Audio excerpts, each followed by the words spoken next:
Warahmatullahi wabarakatuh.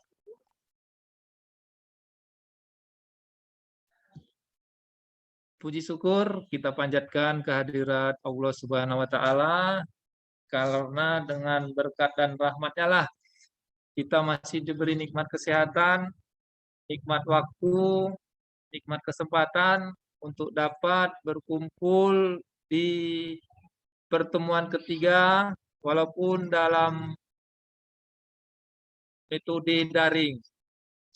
Yang saya hormati Bapak Ibu guru pembimbing, yang saya selalu banggakan anak-anak peserta KKSI di tahun 2021 mata lomba Internet of Things. Mohon maaf kami yang sebesar-besarnya pada pagi hari ini yang seyogyanya kita lakukan pembelajaran kita di pukul 9.30, tapi sampai 9.38 ini kita masih menunggu narasumber kita untuk bergabung bersama kita. Mungkin sebentar lagi Pak Nurmantio dari PPTIK ITB akan bergabung sama-sama dengan kita. Kami juga meminta ataupun menerangkan ini terima kasih kepada Bapak narasumber Pak Nurman Haryanto yang telah hadir bersama kita. Kepada anak-anak kami peserta KKSI, banyak di kolom chat sampai hari ini juga sudah mempertanyakan tentang proyek kegiatan ataupun barang yang akan dibuat oleh anak-anak kami semua. Nanti kita habiskan dahulu pembelajaran daring kita, setelah itu baru anak-anak memulai proyeknya. Dari sekarang ini jika sudah ada ide-ide tentang IoT itu, juga sudah bisa memulainya. Karena setelah bergabung Bapak narasumber Pak Nurman kepada kita semua, mari kita mulai pembelajaran kita pada pagi hari ini. Sebelum kita mulai pembelajaran kita, marilah kita berdoa menurut agama dan kepercayaan kita masing-masing. Doa dimulai.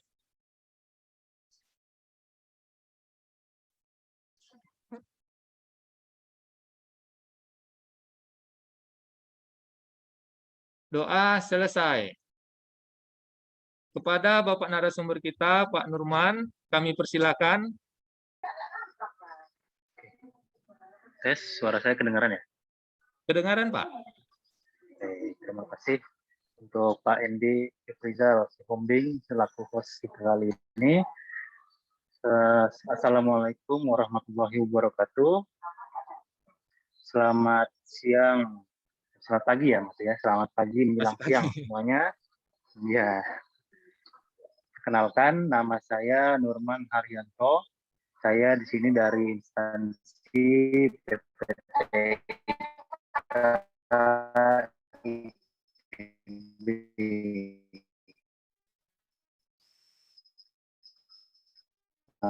pembelajaran hari ini adalah mengenal atau mengenalkan sebuah produk di mana teman-teman nanti akan belajar mengenai konsep IoT itu implementasinya di mana saja. Nah, itu automation. Jadi alat-alat langsung aja ya teman-teman. Saya share screen. Oke, untuk teman-teman yang nggak ada suaranya, mungkin bisa leave dulu, habis itu join kembali.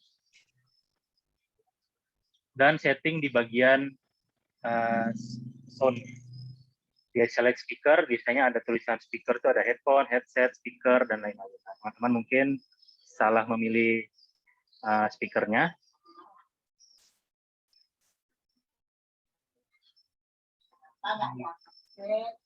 Saya share screen. Saya buka dulu PowerPoint-nya. Bahan workshop.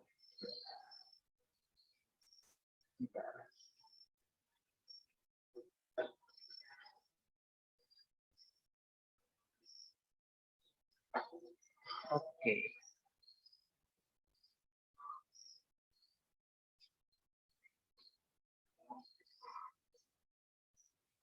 PowerPoint.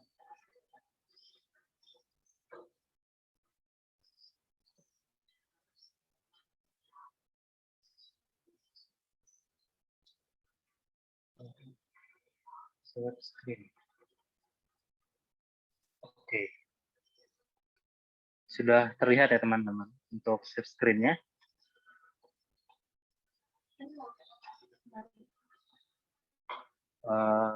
Pak Indi sudah terlihat ya layarnya untuk PowerPoint-nya. Sudah Pak. Oke, kita langsung kita mulai aja. Bismillahirrahmanirrahim. Kali ini kita akan membahas bagaimana cara membangun home automation dengan IoT. Nah, dengan saya sendiri, Nurman Haryanto. Saya di sini adalah IoT developer di PPTIK IPB.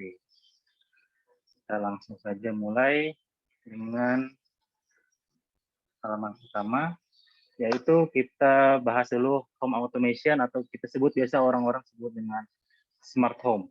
Nah, mungkin teman-teman sudah ada yang tahu apa itu smart home atau home automation, yang udah pernah baca-baca atau surfing di browser. Jadi di sini smart home atau rumah pintar itu adalah di mana berbagai peralatan atau alat listrik dan alat elektronik itu dihubungkan sehingga dapat dimonitoring dan dikontrol secara wireless. Nah, seperti itu. Jadi teman-teman bisa mengontrol status lampu teman-teman, terus memonitoring status lampu teman-teman, memonitoring kulkas di rumah teman-teman, semua alat elektronik yang ada di rumah teman-teman. Nah, terus bagaimana cara kita memonitoring dan mengontrol alat-alat tersebut? Tentu saja kita menggunakan namanya konsep IoT atau biasa disebut dengan kepanjangannya itu adalah Internet of Things. Nah, banyak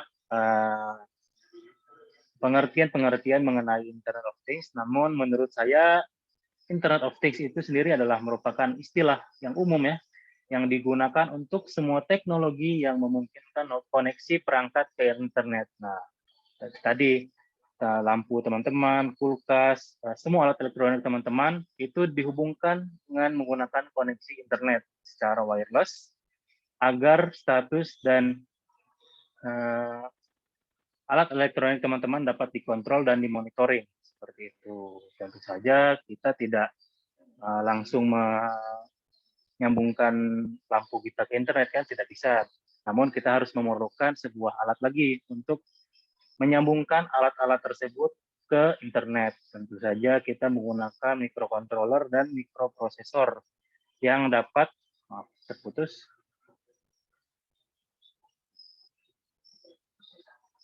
Alat microcontroller dan microprosesor yang dapat menghubungkan alat-alat teman tadi ke internet. Jadi dengan adanya IoT dan smart home atau home automation, kita mendapatkan keuntungan berupa konektivitas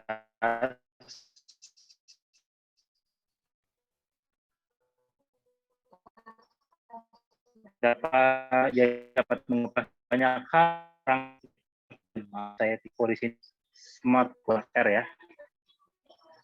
Jadi teman-teman dapat mengontrol semua alat elektronik yang ada di rumah teman-teman itu hanya menggunakan satu perangkat saja dan apa saja lah pokoknya yang dapat elektronik. Terus teman-teman singkatan pada konektivitas berarti terdapat penurunan jumlah waktu yang biasanya dihabiskan untuk melakukan tugas yang sama.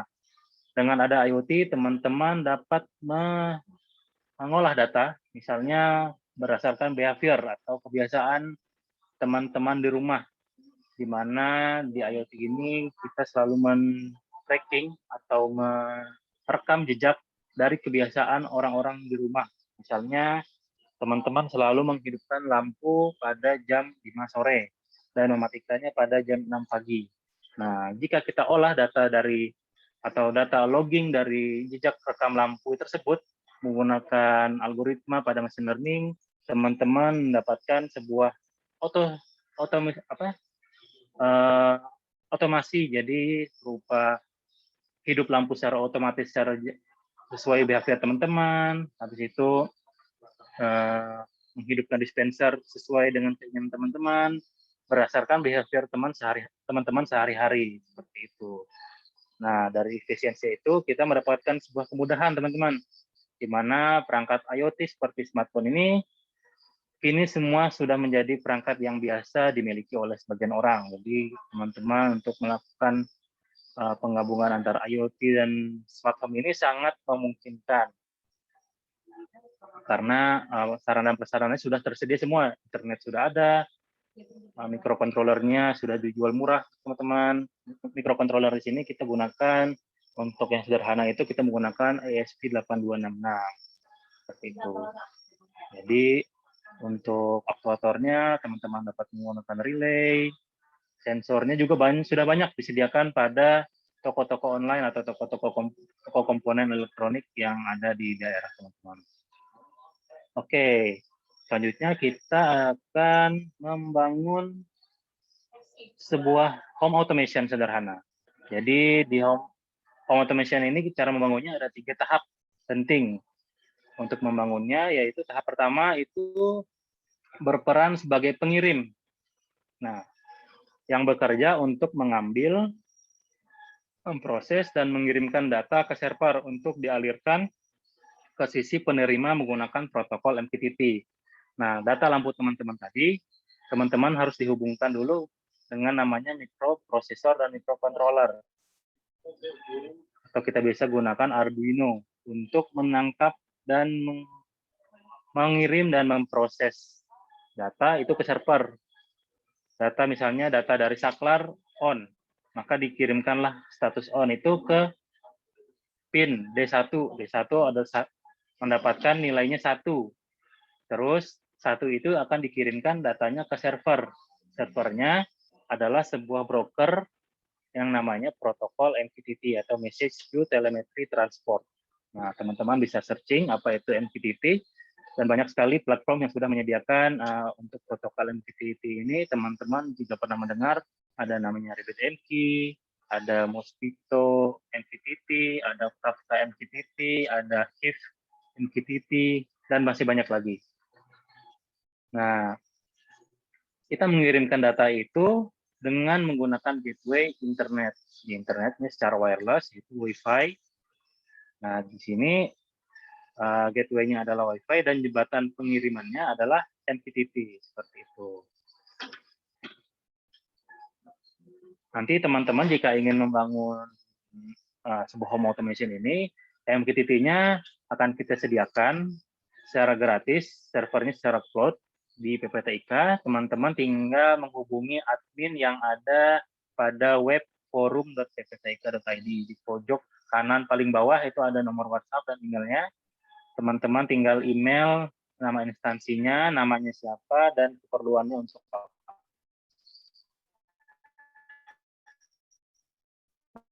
Nanti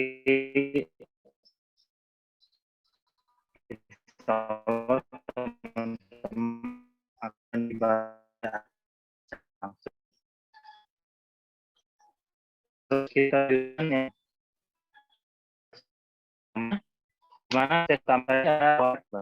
Nah, ini sensor ini berperan untuk dan dibaca oleh mikrokontroler, dan aktuator berperan untuk menerima data dari sensor maupun trigger lainnya seperti smartphone. Nah, di luar sendiri ada namanya sensor dan aktuator. Sensor itu adalah yang mengirimkan data ke internet, dan aktuator adalah yang menerima data dari internet. Misalnya kita menghidupkan lampu dari smartphone kita menekan tombol on, maka on itu akan dikirimkan nilainya, misalnya 1 adalah on dan 0 adalah off.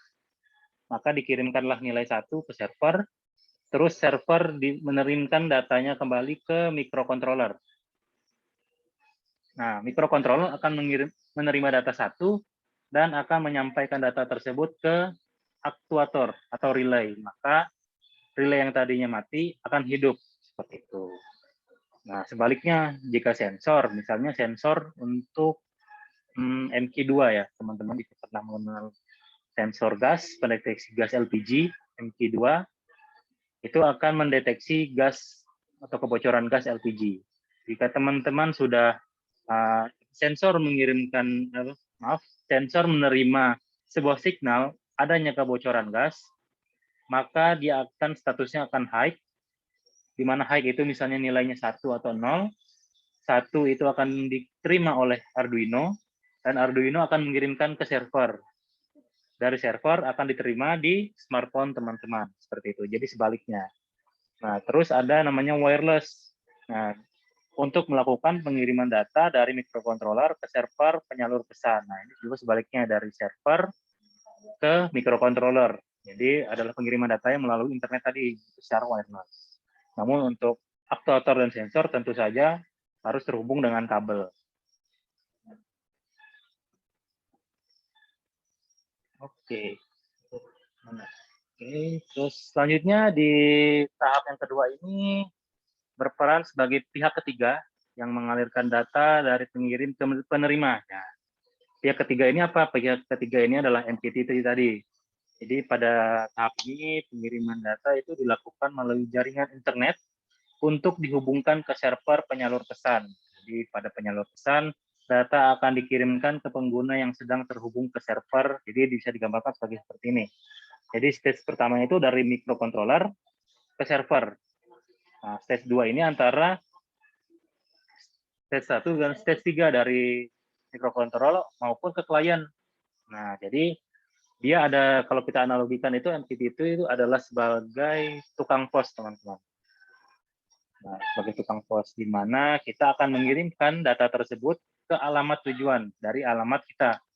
Kalau kita mengirimkan data kan kita harus menyampaikan alamat kita sebagai pengirim, terus alamat yang dituju.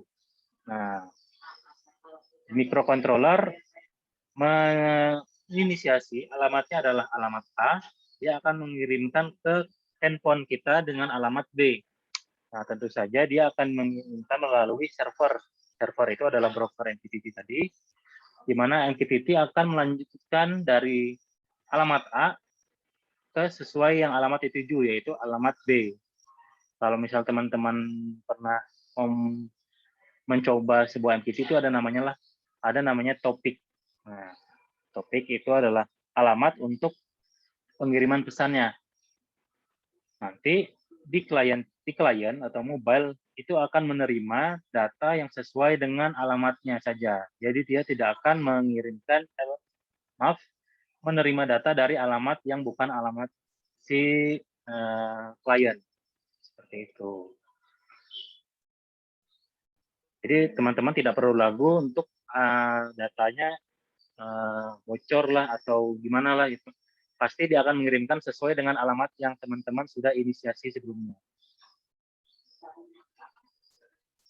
Terus yang terakhir ada langkah ketiga atau stage 3 ini memiliki peran untuk memvisualisasikan data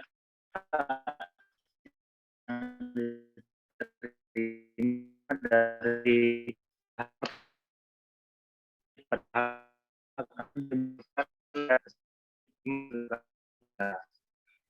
di tahap ini ada dua penting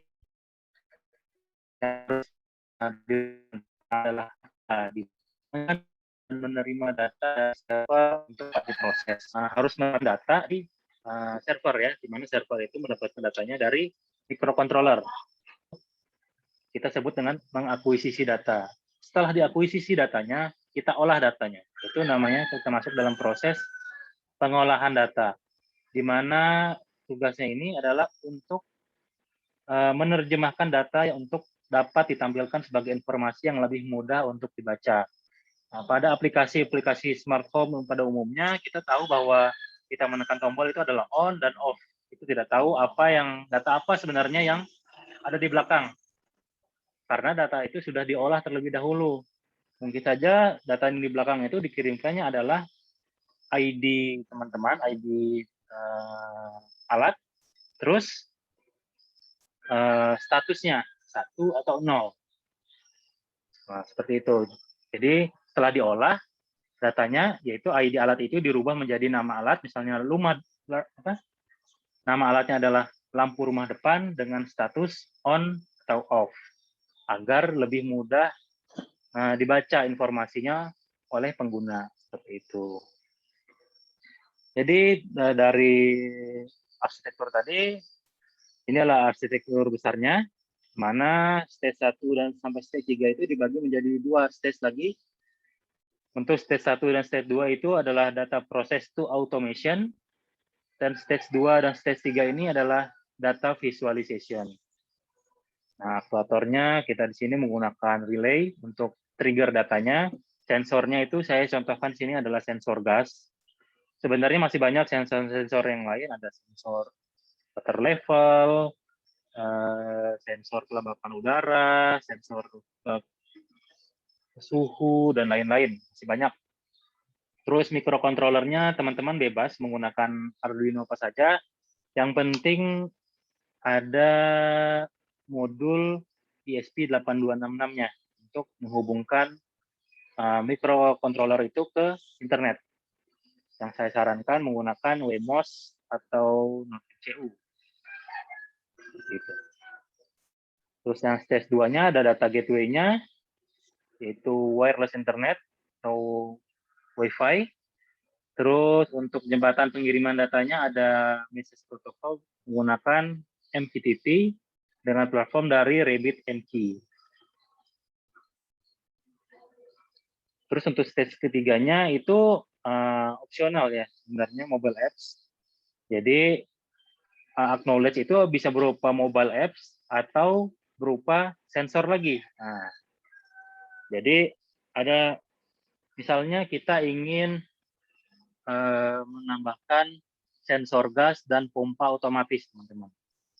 Tentu saja di stage ketiganya ini adalah relay sebagai kliennya, dan sebagai klien pengirimnya adalah sensor gas atau sensor api, misalnya sensor api, flame sensor. Ketika flame sensor mengirimkan satu, maka diterima oleh microcontroller relay, maka relay akan menghidupkan sebuah pompa. Jadi untuk stage 3 ini bisa opsional berupa gawai atau mobile apps teman-teman atau smartphone, atau berupa sensor lagi, atau berupa aktuator lagi, seperti itu. Jadi contoh implementasinya, untuk contoh implementasinya itu ada di, saya putar dulu.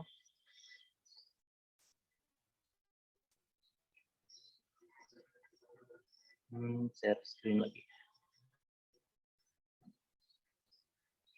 Share screen. Oke. Mohon maaf jika ada musiknya nanti.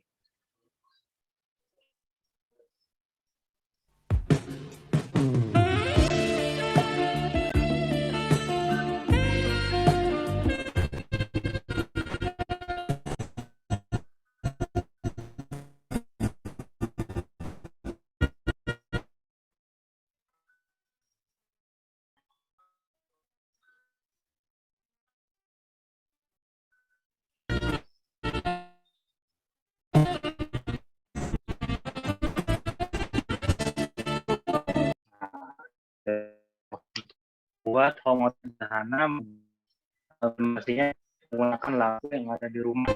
Lalu saya akan sebut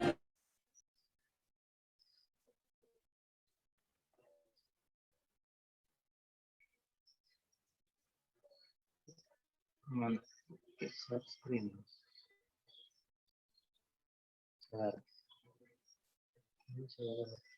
Saya mute dulu video.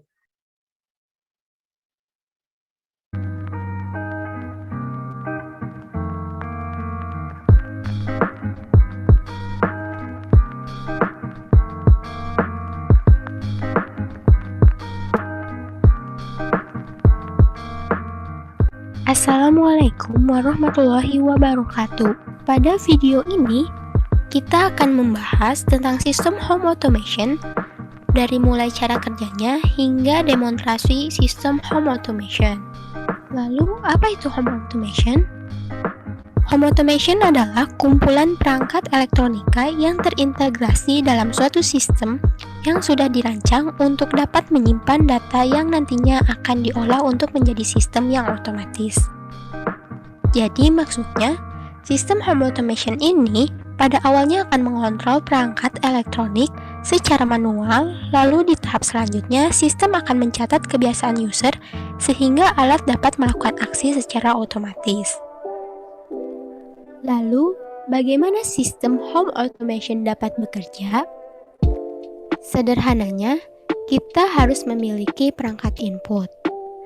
Perangkat input ini dapat berupa saklar, sensor gas, push button, sensor water level, dan berbagai macam sensor lainnya sesuai dengan kebutuhan, bahkan aplikasi mobile. Lalu, data akan dikirim ke server yang selanjutnya akan diolah dan diteruskan ke aktuator atau outputnya masing-masing. Selanjutnya, mari kita lihat 3 komponen utama yang ada pada sistem home automation. Yang pertama adalah server home automation. Di dalam kotak server home automation ini terdapat Raspberry Pi sebagai komputer yang mengatur seluruh sistem home automation. Raspberry Pi ini terhubung melalui kabel LAN ke access point. Yang nantinya access point ini akan memancarkan sinyal Wi-Fi sehingga dapat terhubung ke setiap alat home automation. Selanjutnya, ada perangkat input. Perangkat input ini dapat dibuat menjadi berbagai macam tipe, seperti saklar, push button, sensor gas, sensor water level, dan lain sebagainya. Yang terakhir adalah perangkat output. Sama seperti perangkat input, perangkat output juga bisa dibuat untuk berbagai kebutuhan seperti lampu, sirine, bahkan pompa air. Untuk lebih memahami, mari kita saksikan bersama-sama demonstrasi dari sistem home automation berikut ini.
Baik, di sini kita akan membahas tentang saklar. Nah, si saklar ini adalah PCB-nya. PCB-nya ini sudah didesain untuk memiliki maksimal sampai 6 input. Ada juga power DC untuk sebagai input tegangannya. Jadi kalian itu bebas nih. Misalnya kalian cuma pakai 2 input, ya pakai aja 2 pin 1 D1 D2 atau mau semuanya silakan. Nah, ini untuk tempat PMOS-nya. Lalu di sini juga ada buat resistornya sebagai input pull up-nya. Nah, untuk pemaketannya di sini juga ada yang berbentuk seperti ini. Ini yang kita pakai satu saklar. Ini input AC-nya, AC 220 volt. Sementara kita buka aja ya. Nah, ini yang sudah dirakitnya. Kenapa saya hanya menggunakan satu input? Karena yang dibutuhkan sekarang cuma untuk satu input. Lalu ini juga ada power DC-nya sudah dipasang ke power supply. Selain itu, kami juga menambahkan fitur push button sebagai reset dan juga saklar sebagai powernya. Saklar untuk power. Nah, karena ini menggunakan fitur reset sebagai tambahan, jadi harus sedikit dimodifikasi, yaitu dengan menambahkan resistor ke pin reset sebesar sekitar 1 kilo ohman, lalu ke push button, lalu sambungkan ke ground. Jadi kalau pemakaiannya seperti ini, pin D1 ini, pin input ini ke sini nih. Jadi misal kita ada saklar nih, kita ada saklar, kita tinggal bisa langsung pasang seperti ini di pin bloknya. Jadi alat pun bisa berfungsi. Nah, kabel yang satunya lagi adalah kabel variasi yang digunakan sebagai kabel AC. Di sini juga kita akan memperkenalkan bentuk pemaketan lainnya. Nah, di sini ada juga kita yang membuat dalam bentuk pemakaian seperti tombol darurat. Selain itu, ada juga yang seperti ini. Ada juga yang bersatu dengan boxnya seperti ini, udah nempel nih. Nah, yang terbaru di sini juga ada yang dalam bentuk pemantau ketinggian air. Ini menggunakan 2 input sebagai pengendali pompanya.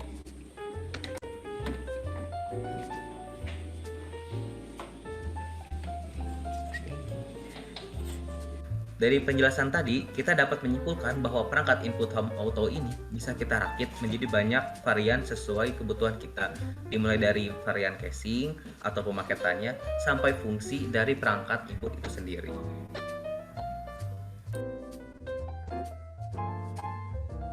Baik, di sini saya akan membahas tentang codingnya. Jadi codingnya ini menggunakan Arduino IDE, dimana Arduino IDE ini adalah tools yang dibuat oleh Arduino itu sendiri untuk memprogram microcontroller. Lalu nih, Anda copy ini ke preferences, copy aja di situ, terus pencet OK. Lihatlah. Baik, karena ini kita akan menggunakan Node MCU dan Memos, yang dimana dua microcontroller ini menggunakan ESP8266, berarti kita itu harus mendownload dulu boardnya. Nah, caranya kalian bisa pergi ke tool, pergi ke board, terus ke board manager. Sini kita download dulu board ESP8266 agar coding bisa di-upload. Kita tulis aja ESP8266. Nih, karena saya sudah menginstal, maka tulisannya akan seperti ini, installed. Selanjutnya kita buat sketch untuk perangkat inputnya. Sketch ini bisa kalian dapatkan melalui link berikut.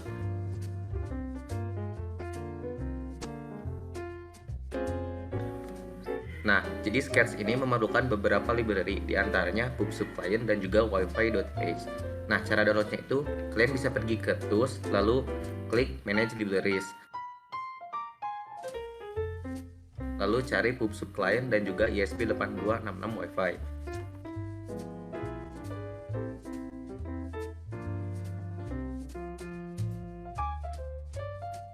Untuk dapat menjalankan sketch ini, ada beberapa baris code yang harus diganti dan disesuaikan dengan kebutuhan masing-masing. Dimulai dari SSID. Nah, SSID ini adalah nama WiFi kalian. Jadi, misalnya nama WiFi kalian Borma. Nah, tulis aja Borma di sini. Atau enggak rumah. Sesuaikan aja. Ini lalu ini adalah password WiFi-nya. Kalian isi sesuai password WiFi kalian. Lalu ada MQTT servernya. Ini adalah server MQTT-nya. Nah, ini ada user MQTT-nya.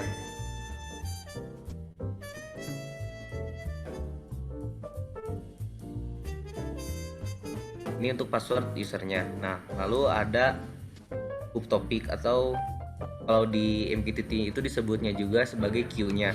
Di sini saya menggunakan sensor log. Nah, yang CL ini adalah nama alatnya.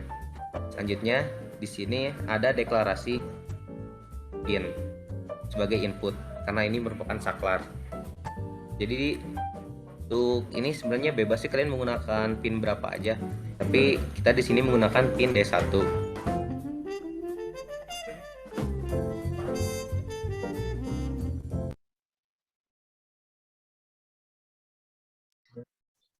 Saya lihat di sini untuk videonya terlihat ngeblur ya. Jadi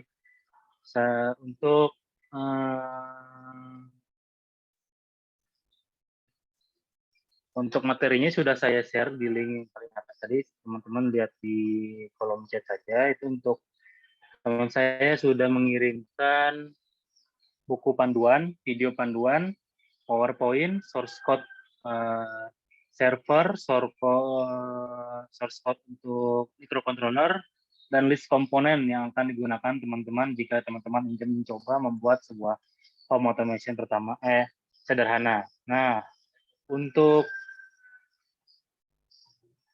selanjutnya dari itu dapat saya akan coba share screen.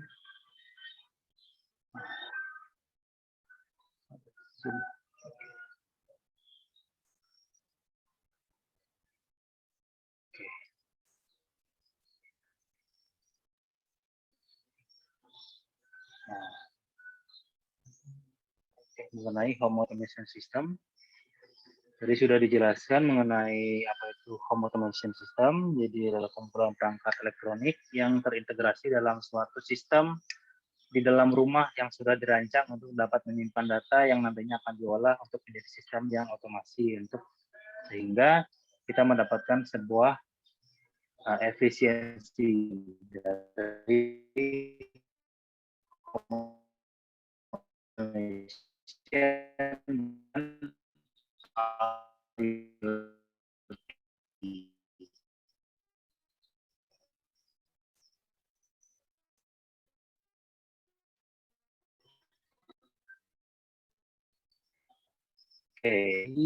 ini adalah alat yang digunakan dengan server pribadi, server secara lokal di rumah teman-teman atau di sekolah teman-teman.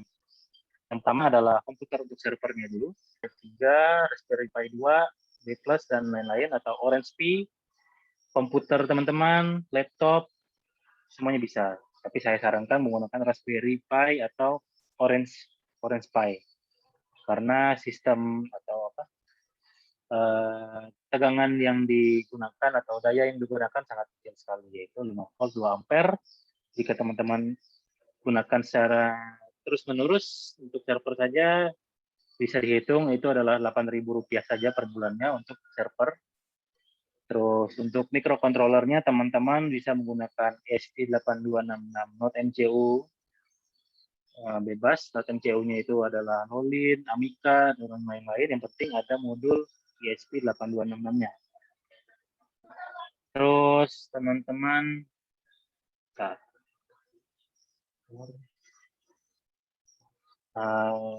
bisa menggunakan juga Wemos D1 Mini atau Wemos D1R1 Mini.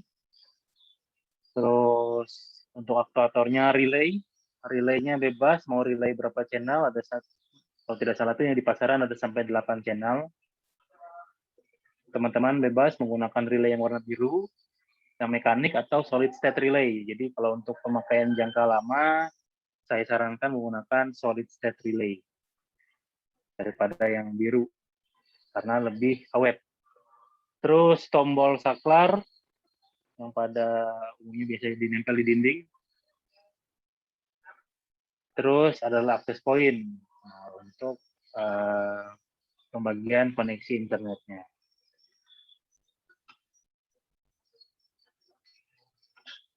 Nah, alur kerjanya seperti ini. Jadi yang kotak biru itu adalah server, ya, Raspberry Pi yang sudah kita beri casing. Nah, di sini teman-teman kita harapkan untuk membuat home automation yang lebih baik lagi dengan casing yang sangat lebih menjual lagi. Karena kita di sini adalah membuat prototype di mana data diterima dari sensor berupa smartphone atau saklar. Data diterima oleh server dan data dikirimkan sesuai alamatnya, yaitu ke lampu. Maka lampu akan menyala atau mati statusnya sesuai dengan nilai yang didapatkan dari klien pengirim pesan, yaitu saklar dan mobile. Jadi banyak sekali ya yang bisa kita buat alat-alat elektronik untuk home automation sendiri menggunakan konsep IoT, yaitu sistem untuk mengunci pintu, lampu, dispenser otomatis, smoke detector, water supply level. Water supply level itu adalah sistem untuk mengukur ketinggian air pada toren.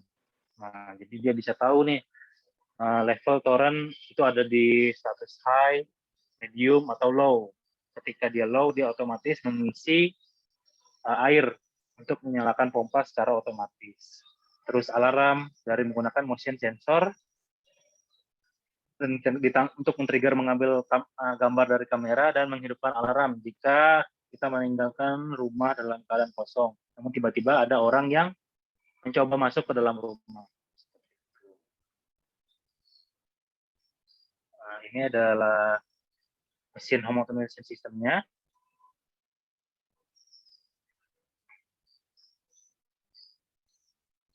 Jadi ada perangkat sensor, itu saklar, dapat mengirimkan data input dengan menekan tombol on dan off. Nah, sensor tadi ada saklar dan aplikasi mobile apps. Terus perangkat server ini dapat mengolah data dari perangkat input dan output dan dapat merekam data pengiriman. Itu logs tadi, kita dapat tahu kapan lampu kita hidup, kapan lampu kita matikan untuk datanya diolah menjadi sistem yang terotomasi. Terus ada perangkat access point yang dapat memberikan jaringan Wi-Fi pada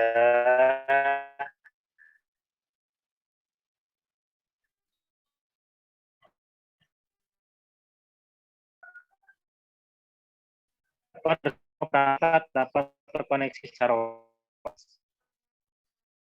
Terus ada perangkat aktuator, ini dapat memberikan yang dihasilkan data melalui data sensor. Jadi intinya kita menggunakan penggunaan kabel. Dan kedua, perangkat menggunakan kendali wireless sehingga dapat otomatis. Yang keempat, aktivitas di rumah menjadi lebih praktis karena kita dapat mengontrol dan memonitoring semua alat elektronik rumah kita hanya dengan satu device saja, yaitu smartphone. Dan kita dapat melakukan hemat energi. Jika kita menggunakan atau sudah alat-alat elektronik kita tadi sudah terotomatisasi seperti itu. Nah, untuk pengenalan alatnya sampai di sini. Namun teman-teman jika sudah membuka link tadi, di situ ada buku panduan.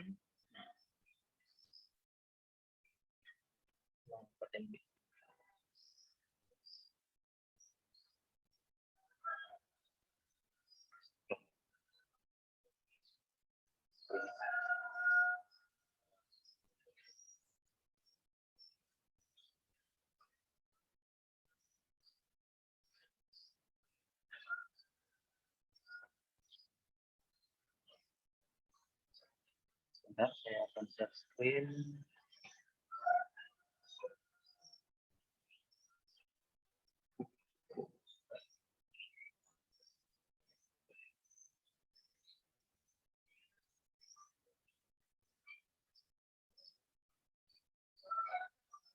panduan. Nah,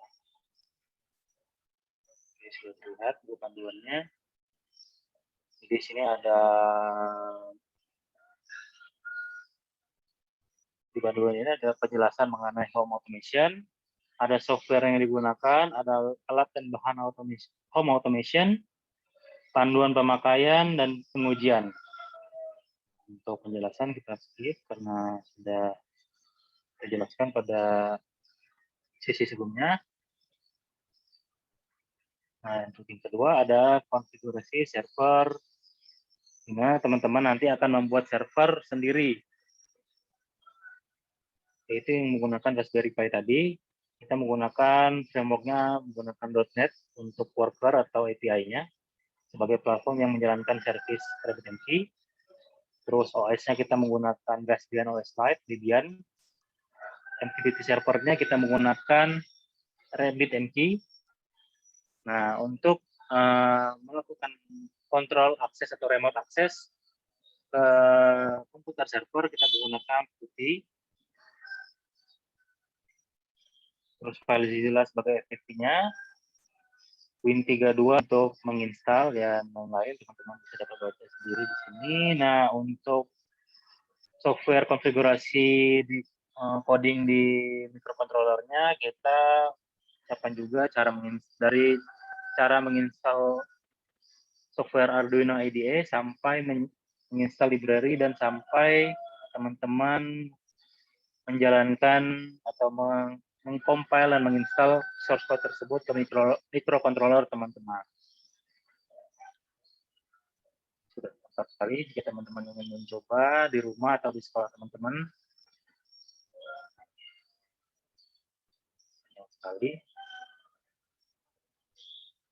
Dan dapat download semuanya ya pada link yang sudah saya sediakan tadi. Nah, untuk komponennya juga sudah tersedia di sini. Teman-teman ingin membuat smoke detector, saklar, ataupun lampu. Itu semua sudah disediakan di sini.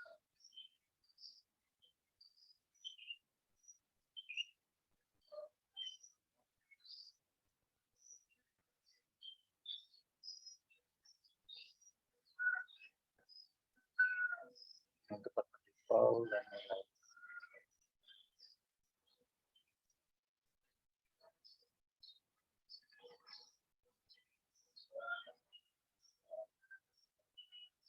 Kalau untuk PCB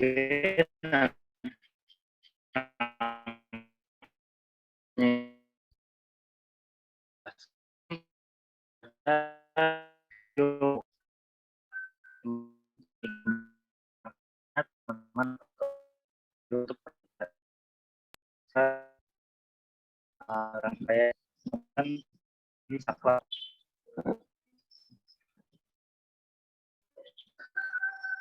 cara sendiri tadi kita rakit menggunakan Raspberry Pi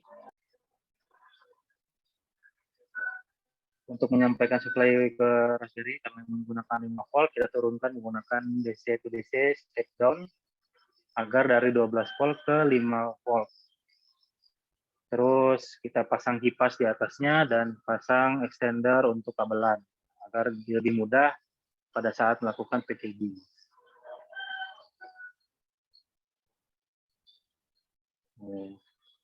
Untuk codingnya teman-teman sudah disediakan link GitHub-nya, tinggal teman-teman clone semuanya.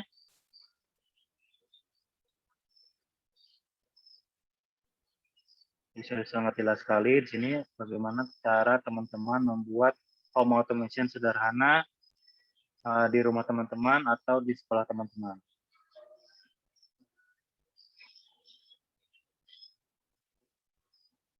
Saya cepatkan saja karena teman-teman nanti bisa membaca sendiri. Kalau saya baca semua lumayan waktu yang dihabiskan.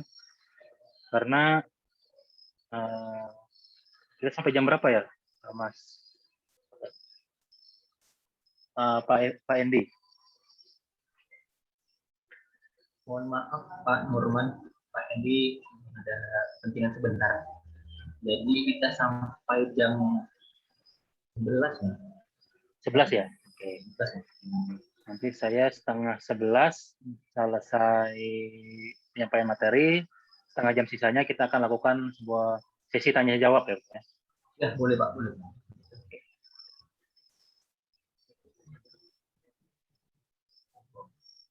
Cara remote akses ke komputer server juga sudah kita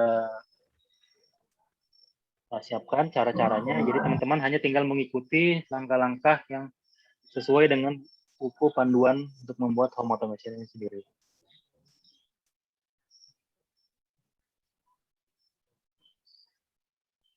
Ya, teman-teman yang sering menggunakan Linux,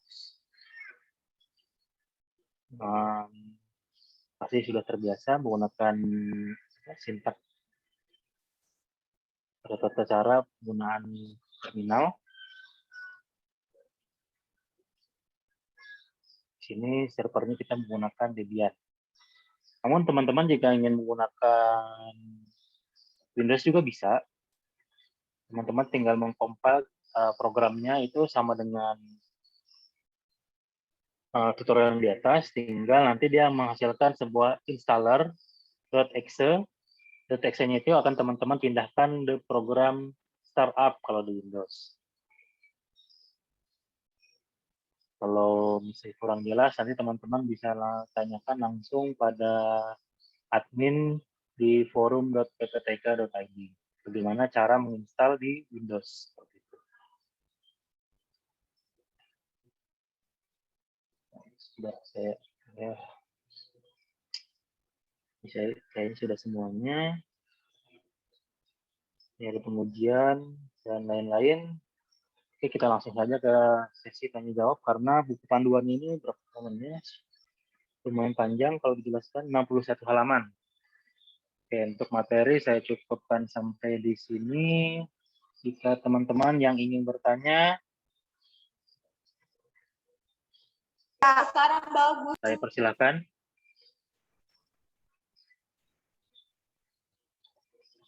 Mungkin Cahaya. Dari Cahaya Sakala Tiara, ya. Angkat tangan silakan yang bertanya. Bisa di-open.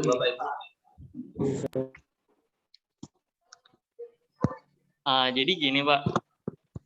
Ya, Kan itu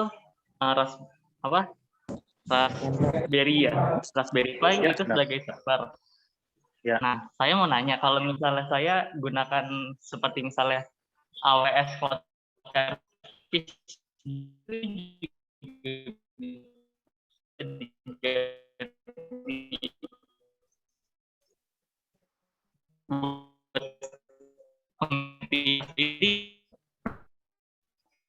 itu OS, jadi itu sistemnya Mas. Jadi bisa menggunakan Inbase atau di OS ya. Iya. Sistem itu bisa.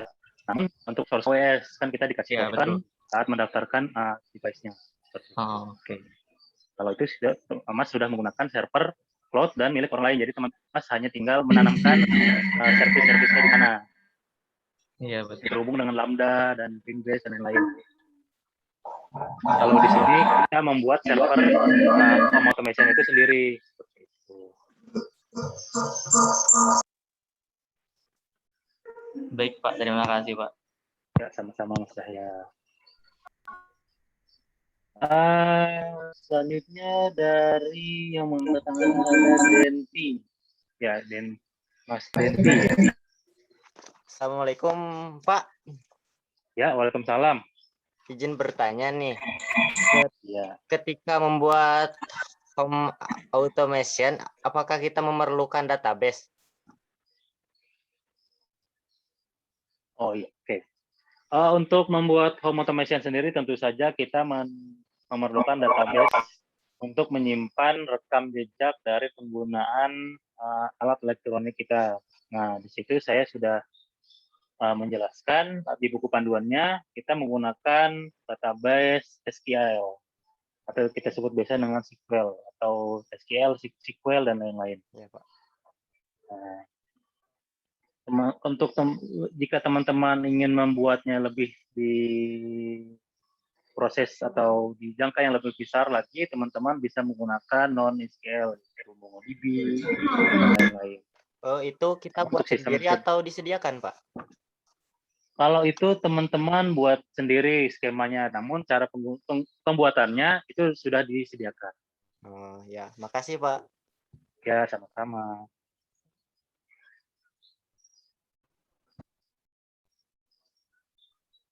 Oke, ada yang bertanya lagi? Mungkin saya baca dari kolom chat jika teman-teman yang ingin bertanya atau mengangkat tangan.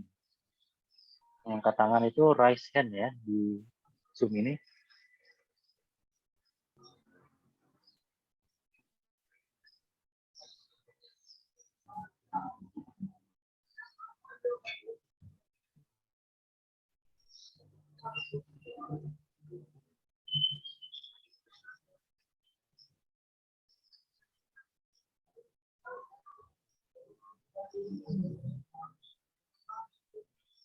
Mohon izin bertanya dari Fauzi Agung Pinda Fatan ya.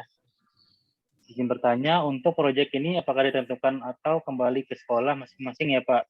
Nah, untuk proyek ini bebas, teman-teman ingin lakukannya masing-masing atau jika dapat dari sekolah ya tetap dikerjakan. Itu tergantung keputusan teman-teman dan sekolah teman-teman masing-masing.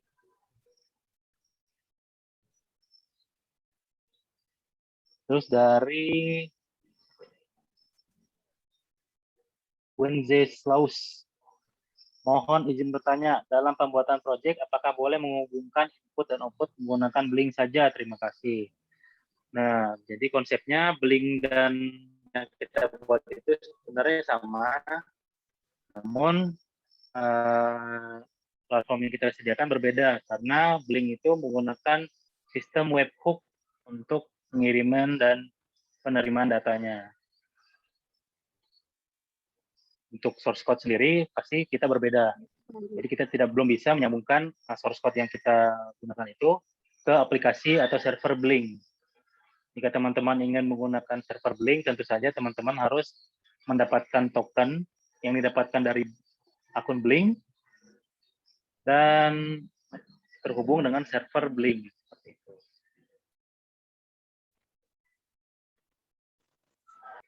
Terus dari Sabil,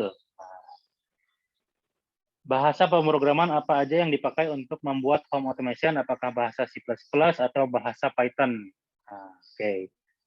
Di sini saya menggunakan dua bahasa pemrograman. Untuk microcontrollernya kita menggunakan C Arduino. Namun jika teman-teman ingin plus, teman-teman dapat kalau nggak salah di Visual Studio Code itu sudah ada berbasis C++. Programan di servernya atau berupa API-nya itu menggunakan .NET atau C# atau C Crash. Banyak sekali penyebutannya. C#, kalau saya menyebutnya sendiri ada C# untuk pembuatan API di servernya.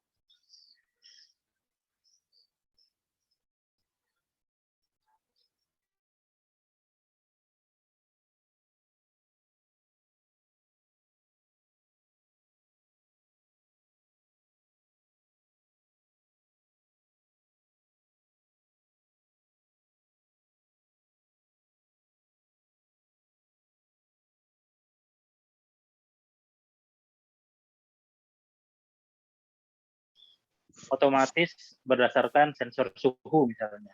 Terus tinggal teman-teman ganti di source code-nya. Nah, di situ kan ada source code mengenai sensor gas. Nah, teman-teman tinggal ganti sensor gas itu ke sensor suhu. Tuh. Jadi temanya bebas. Karena di sini kita hanya mengenalkan bagaimana cara mengimplementasi sistem IoT itu di bidang home automation. Maaf Pak, jika tim sekolah saya bisa menggunakan Blink, apakah diizinkan dan apakah boleh jika dalam pembuatan proyek ini tidak membuat database alias tidak menyimpan jejak penggunaan? Untuk pembuatannya itu tergantung gimana keputusan sekolah teman masing-masing, karena di sini saya hanya memberikan sebuah materi bagaimana bagaimana kita membuat home automation itu dari awal, dari kita membuat klien penerima, klien pengirim, server sendiri, dan bagaimana cara kita membuat API server ini sendiri. Kalau menggunakan Blink itu kan sistemnya sudah jadi teman-teman tinggal pakai servernya, tinggal pasangkan tokennya, udah beres. Nah, kalau ini teman-teman dapat rakit sendiri, dapat coding sendiri, membuat semua sendiri, dan datanya teman-teman custom sendiri, sehingga teman-teman bisa nih membuat sebuah produk ciptaan home automation untuk teman-teman sendiri. Misalnya teman-teman membuat SMK 1 smart home atau yang lain lah. Seperti itu yang kita harapkan dari workshop kali ini. Untuk pembuatan database itu tergantung dari requirement teman-teman. Misalnya teman-teman hanya ingin menyalakan dan menghidupkan lampu saja, ya tentu saja itu tidak memerlukan database. Namun database itu pada proyek kali ini sangat diperlukan karena database itu adalah untuk menyimpan rule. Nah, rule tadi gunanya untuk memasangkan sensor dan aktuator. Nah, jika teman-teman registrasi alat-alat teman-teman, tentu saja alat-alat tersebut akan disimpan di database. Nah, terus saklar juga akan disimpan di database. Untuk memasangkannya, teman-teman kan harus tahu nih saklar mana, menyalakan lampu apa. Nah, tentu saja itu akan disimpan di database bahwa nanti ada saklar 1, dia hanya akan menghidupkan di lampu 2 seperti itu. Itu disimpan di database. Kita sebut namanya sebagai rule. Namun untuk penyimpanan rekam jejak dari penggunaan home automation itu yaitu opsional, teman-teman. Apakah ingin disimpan lognya atau tidak? Itu. Apakah Raspberry Pi bisa digantikan menggunakan virtual machine? Bisa saja dengan virtual machine. Namun, jika kita menyalakannya itu secara terus-menerus, tentu saja konsumsi dayanya sangat besar. Misalnya kita menyalakan di Windows dengan virtual machine Debian. Nah, untuk menyalakan virtual machine tentu saja menggunakan daya yang besar, input daya yang besar.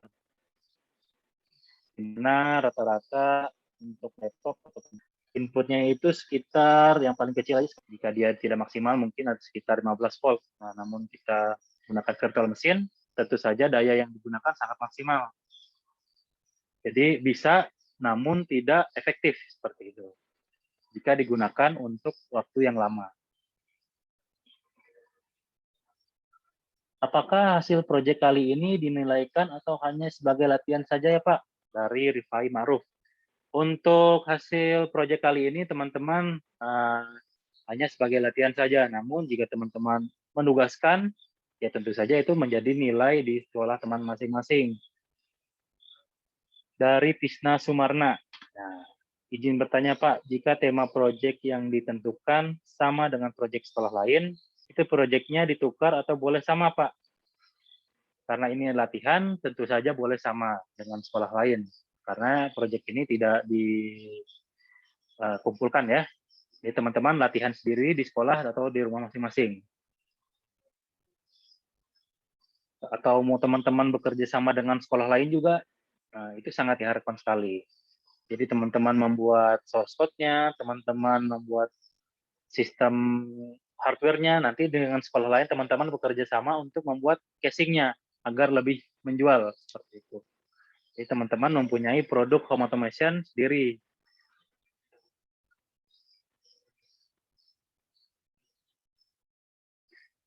Terus ada yang bertanya lagi nih. Untuk membuat sebuah programnya, apakah bisa dibuat di aplikasi kode block? Saya belum pernah mencoba kode block, jadi saya belum bisa menjawab untuk pembuatan aplikasi kode blok ini apakah aplikasi untuk software di microcontroller atau di server ya. Terus dari Isnu Pujio. Jika dinyalakan beberapa jam, Raspberry mati karena overheat. Cara mengatasinya bagaimana? Karena overheat itu biasanya terjadi ketika daya atau dari apa namanya ya, power supply-nya itu tidak sesuai dengan spesifikasi dari Raspberry. Jadi gunakan daya yang benar. Misalnya yang digunakan itu pada spesifikasi Raspberry itu adalah 5 volt 2 ampere maksimal tegangan yang inputnya. Terus periksa lagi dari kabel USB-nya. Nah, misalnya kabel USB-nya bermasalah, teman-teman bisa langsung modifikasi power supply-nya langsung menggunakan pin yang ada pada Raspberry, yaitu masuk pin 5 volt untuk input, yang merah dan yang hitam ke ground. Seperti itu. Dan jangan lupa tambahkan kipas dan heatsink yang besi yang berliku-liku itu untuk mengurangi panas pada Raspberry.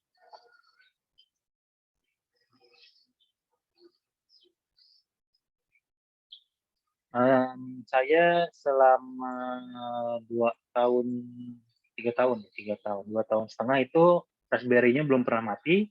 Alhamdulillah belum mati, namun pada ketika mati listrik saja.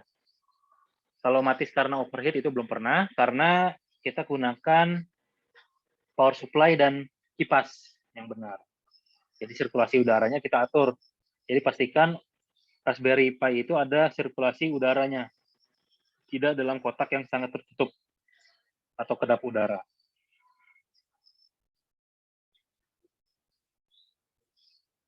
Izin bertanya lagi Pak, dari Wanzeslaus. Aspek apa saja yang diperhatikan dalam penilaian proyek atau tugas akhir, dan jika video dokumentasi atau pengenalan masuk ke dalam aspek penilaian, hal-hal seperti apa yang harus ada dalam videonya? Pertama, kalau dari saya itu adalah fungsionalitas. Apakah semua berfungsi dengan baik dari klien penerima, server, dan klien yang pengirimnya. Setelah itu, packaging tadi ya, packagingnya menarik, fungsionalitas untuk penilaiannya.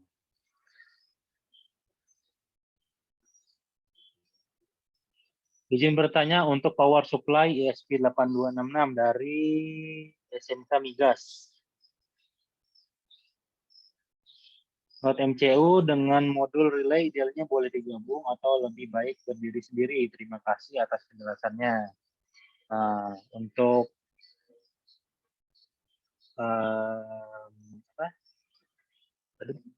untuk powernya supply-nya saya sarankan sih untuk lebih baik itu dipisah antara ESP8266 dan modul relay-nya. Karena ada relay yang menggunakan power 3,3, ada relay yang menggunakan 5 volt, dan ketika kita menggunakan power dari Node MCU dan power tersebut tidak hanya relay, namun ada LED dan lain-lain, tentu saja power di Node MCU akan kurang maksimal, sehingga mengakibatkan kurangnya maksimalnya proses pada Node MCU atau ESP8266. Oke, dari Denti ada yang ingin bertanya. Itu apa ya?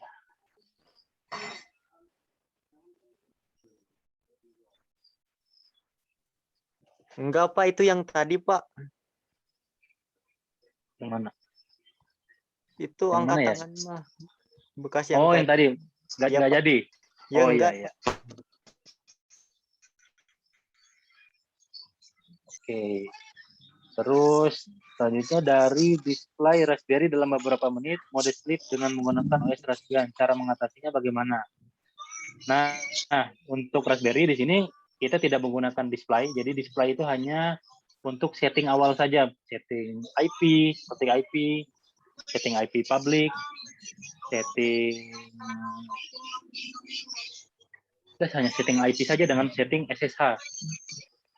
Jadi untuk mengaksesnya kita menggunakan SSH untuk remote aksesnya. Jadi kita tidak menggunakan display. Untuk melakukan remote-nya kita menggunakan aplikasi PuTTY atau enggak bisa menggunakan Visual Studio Code dalam extension SSH remote. Seperti itu. Jadi kita tidak menggunakan display. Mau displaynya mati, hidup, nah itu tidak berpengaruh dalam home automation kali ini.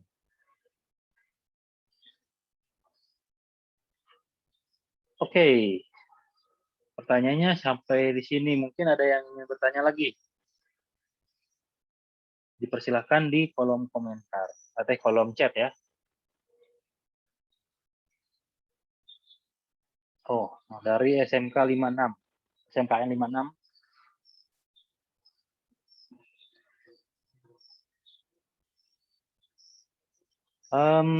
Jadi pelatihan ini hanya sebagai pelatihan untuk menambah ilmu saja ya, bukan sebagai layaknya lomba atau semacamnya ya. Jadi pelatihan kali ini adalah pelatihan untuk menambah wawasan dan ilmu teman-teman mengenai implementasi konsep IoT khususnya pada home automation.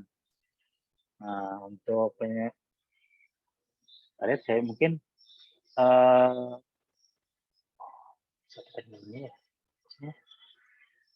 Pak Yudo ya, host ya. Untuk host ini bukan untuk lomba ya? Untuk mengenai ini mungkin nanti dijawab oleh Pak Edi.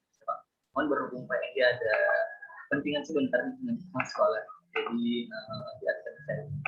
Mohon untuk lebih detailnya nanti akan dijelaskan oleh Pak Edi beberapa hari ke depannya. Jadi untuk Bapak Ibu guru pendamping maupun peserta akan dipaparkan oleh materi, namun proyek-proyek yang akan dibahas nantinya akan dibicarakan lebih lanjut di pembahasan ke depannya.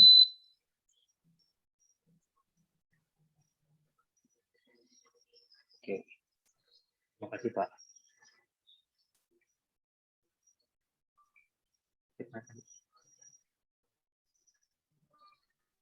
Ada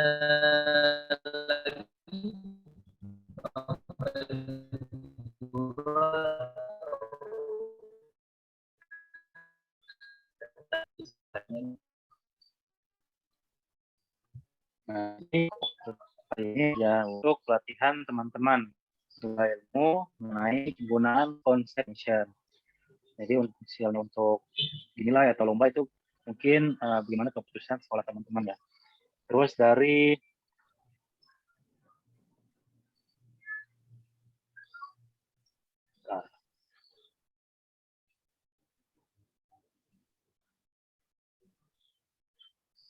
jadi apakah bisa menggunakan OpenWRT pada mesin seperti APT P-Link MR3020? Nah, OpenWRT itu sendiri adalah operating system ya untuk network traffic. Nah, itu toolsnya kurang memadai. Jadi saya sarankan itu menggunakan ya Linux server atau tidak Debian server atau Raspberry OS tadi untuk OS-nya. Karena di dalamnya sudah tersedia tools-tools yang digunakan dengan sudah tertanam di dalamnya, sehingga kita tidak perlu menginstal yang misalnya menginstal Python lagi, menginstal SQL lagi dan bermacam-macam. Ya, kalau untuk OpenWRT sendiri itu dikhususkan untuk network traffic.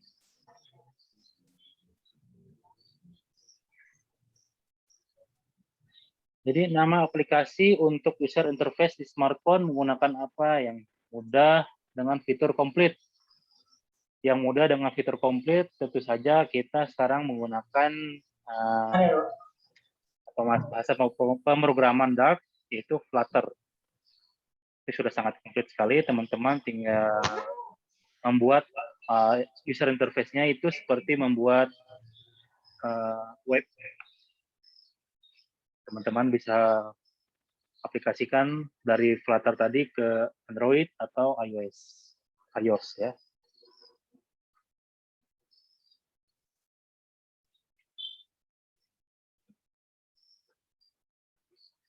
Pak, saya mau tanya, nah, dari SMK Prestasi, pertanyaannya itu. Untuk pembuatan proyek nanti ditentukan dari tiap panitia atau dibebaskan. Nah, untuk pembuatan proyek itu dibebaskan ya, tidak salah dibebaskan dari teman-teman atau dari sekolah teman-teman masing-masing. Apakah ini diwajibkan untuk dibuat atau hanya pengenalan saja? Itu bagaimana dari teman-teman dan sekolah teman-teman.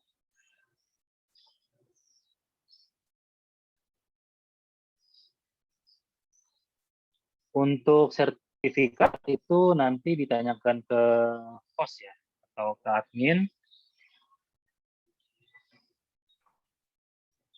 Apakah mendapatkan sertifikat atau tidaknya, itu nanti biar admin atau host yang menjawab.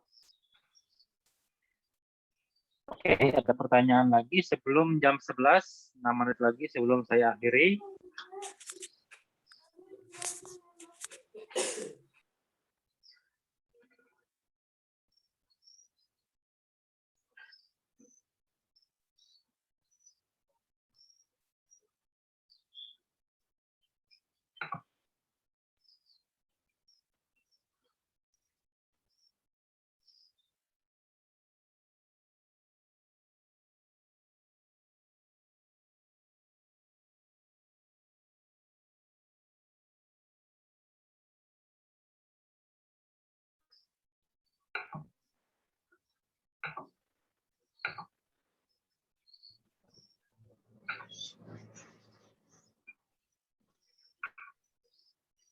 Jadi tadi yang menggunakan OpenWRT itu hardware-nya adalah OpenWRT yang berbasis Linux ya.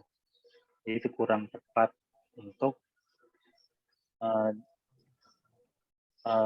tingkat processing-nya untuk pembuatan smart home ini.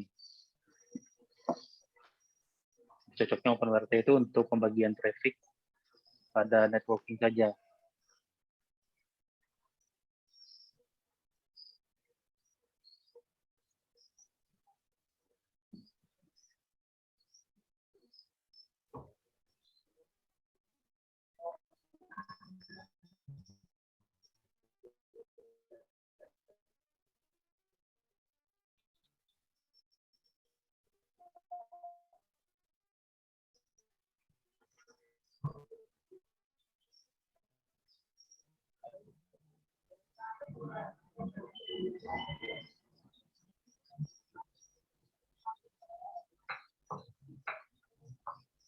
Yang ingin bertanya, silakan.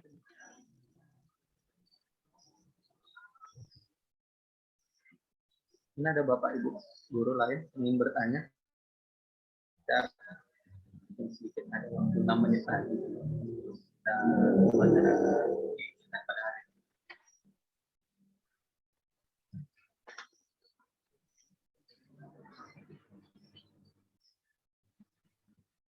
Nah, mungkin terkait pertanyaan terakhir yang di chat mengenai sertifikatnya, mungkin nanti akan kita bahas di grup sebelah. Mungkin ada admin yang ingin menjawab.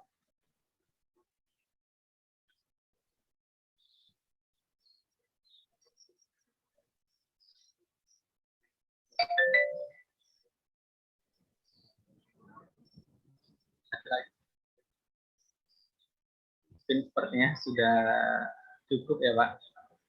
Mungkin Pak Nurman ada yang ingin disampaikan lagi Pak? Kalau dari saya materinya sudah cukup.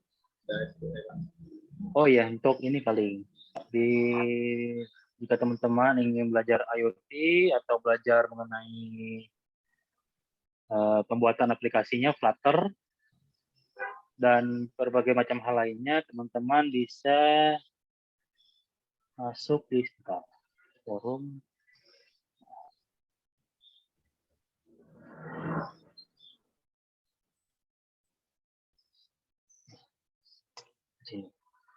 Itu tersedia berbagai macam pembelajaran dari IoT, machine learning, web development, mobile development, semuanya tempat teman-teman akses secara gratis. Teman-teman hanya tinggal mendaftar dan memilih pembelajaran apa yang ingin teman-teman pelajari.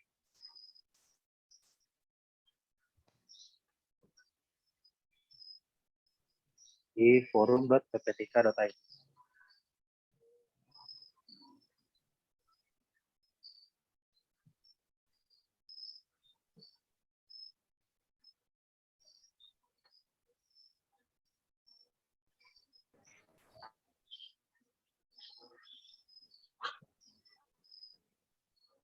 Oke, mungkin saya akhiri saja Mas ya. Boleh Pak. Nah Mas, sebelumnya ada yang minta link absen lagi nih Mas. Link absen untuk peserta.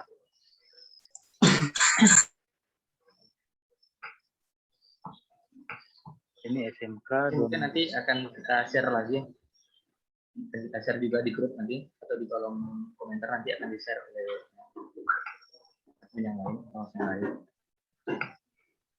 Oke, mungkin cukup sekian penyampaian materi dari saya.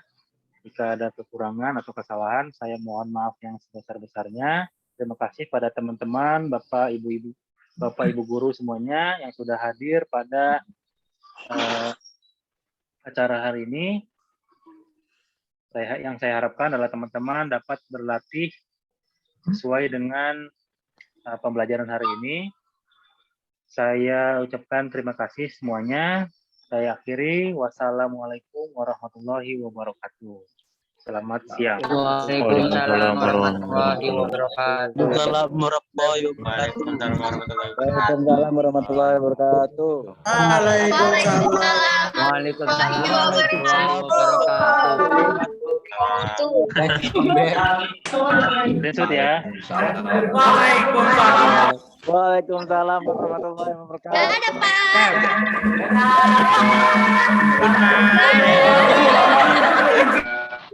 PDI tetap nomor 1. PDI.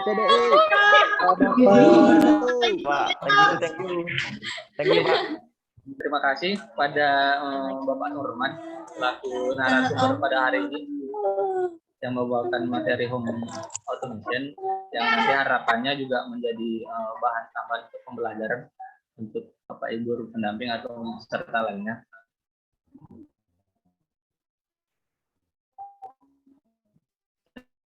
Sekali lagi terima kasih atas Bapak Ibu guru serta peserta pada hari ini yang telah bergabung pada pertemuan selanjutnya. Kita dapat dan dengan proyek yang akhir nanti akan kita lakukan dan dengan pertanyaan-pertanyaan yang belum terjawab di kolom komentar nanti akan kita bahas lebih lanjut di grup yang telah ada. Dan mungkin jika Bapak Ibu guru ataupun peserta lain yang belum bergabung silakan kabari admin, nanti akan kita gabungkan ke grup yang telah ada dan akan kita bahas lebih detail dengan pertanyaan-pertanyaan yang ada bagaimana nanti. Oke, akan kita akhiri kegiatan pada hari ini. Sekali lagi saya mohon maaf dan mewakili Pak Edi yang sedang berhalangan dengan ada kepentingan sebentar dengan kepala sekolah. Saya wakili untuk host hari ini. Sekali lagi saya mohon maaf atas ada kata-kata ataupun penyampaian dari narasumber ataupun admin lain atau host hari ini yang salah atau berlebihan. Kami semua mohon maaf bila ada salah kata. Saya akhiri kegiatan hari ini dengan wassalamualaikum warahmatullahi wabarakatuh. Dan akan kita lanjut di pertemuan selanjutnya. Izin live.